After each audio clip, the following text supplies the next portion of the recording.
There are concerns that the latest interest rate hike will push the country deeper into recession. On Thursday, the South African Reserve Bank hiked the repo rate by 75 basis points. Joining us is Dominic, a manager at the Alternative Information and Development Center.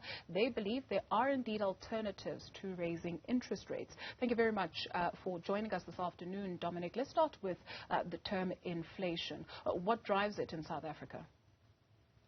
There's different factors that drive inflation, but currently it's not being driven by too many people in the country chasing too few goods. Actually, people in the country are not consuming enough. That's why there's about 10 million people who go hungry each week. Currently, inflation in South Africa, like inflation that's rising around the world, is driven by supply side factors.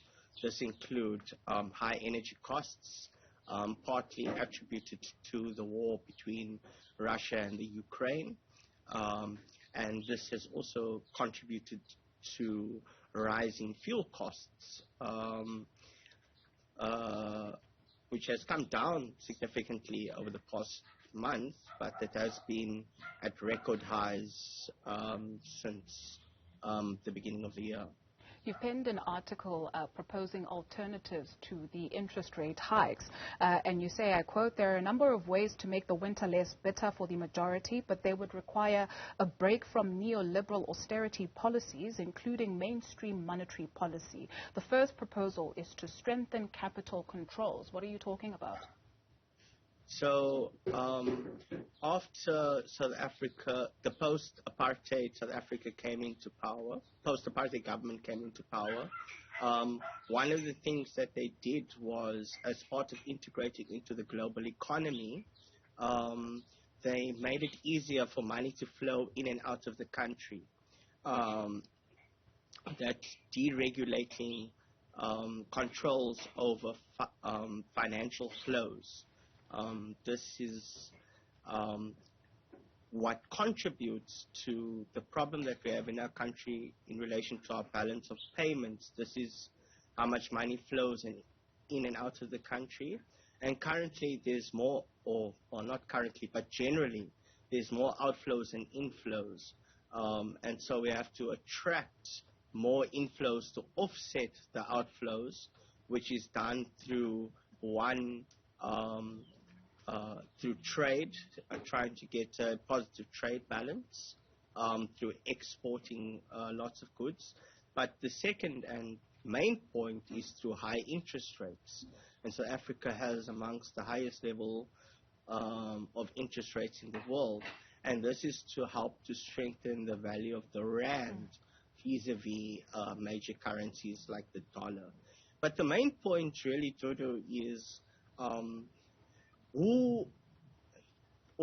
how does the interest rate hike impact on people? And I think most of us would know that when there's higher interest rates, it means we have to pay higher debt repayments. And when we have to pay higher debt repayments, it means we can afford less of food and other essential goods. That's number one. So it really hits households hard, especially since 70% of disposable income of households is already spent on debt. The second point is that it also means that debt payments for businesses are higher, which therefore disincentivizes investment. So when you couple the reduced spending by households with reduced investments by businesses, it means a contraction of the economy. This is especially so when you combine factors like deep budget cuts as well as the electricity crisis that we're facing. Now, Dominic, please allow me to just join you there. To your point on the impact on the everyday South African, you're also proposing price controls, and you believe it's an important measure that it must be implemented to control the limit of prices of certain key products? Absolutely do. So, especially with the basket of core goods that's consumed by low-income households, whilst there's zero rated VAT items, this is not enough. We need to put a cap on the rising prices and control prices in the economy in general, so that we reduce the level of profits that's going to the five big supermarkets who make huge profits year on year. This is Pick n Pay, ShopRite, and others like this, and who then pay massive dividends to shareholders at the expense of people needing to consume the necessary food required to live a decent life. You also speak of taxing the rich. This question was asked to the former president, Thabo Mbeki, and he believes that if done right, it's not a problem. So how do you propose it be done? So there's a number of instruments that could be implemented. In the first instance, we have huge levels of wealth inequality. So we need to introduce a progressive net wealth tax on the top 1% of wealth of the wealthiest people in the country. This would raise a large level of revenue. Over and above this, we also know that the real tax rates on incomes of rich people have been declining over time, the effective tax rate. So we need to tax high income earners. This is people who are earning above 500,000 Rand per annum at higher personal income tax rates, is the second thing. The third thing is we need to look at the corporations who are shifting huge amounts of profits to tax havens.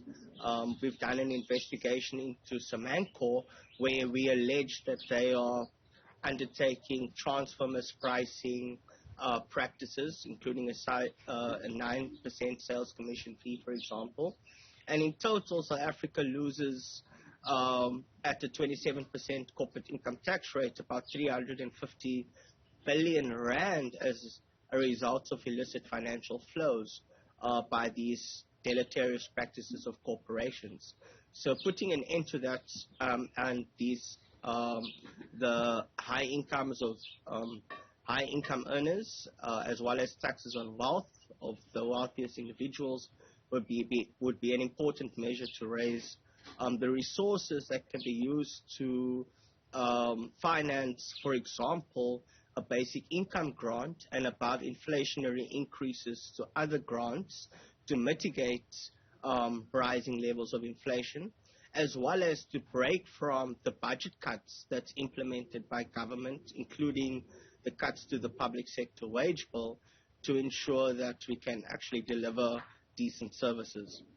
Dominic, finally for us, these non-neoliberal austerity policies that you are proposing, where is it working? Which countries are we seeing the average citizen has a quality of life as a result of the proposals that you're suggesting?